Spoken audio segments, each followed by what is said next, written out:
കേരളം കാത്തിരുന്ന ഒരു കുടിയിരിക്കലാണ്.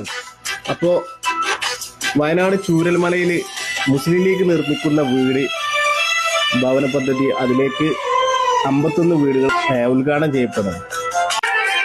ദുരന്തങ്ങളേറെ സഹിച്ചവരാണേ, ദുരിതക്കടൽ നീന്തി കുറിച്ചവരാണ്.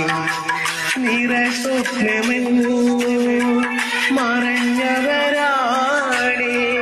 ദുനിയാവിലേവരായി തീർന്നവരാണ്.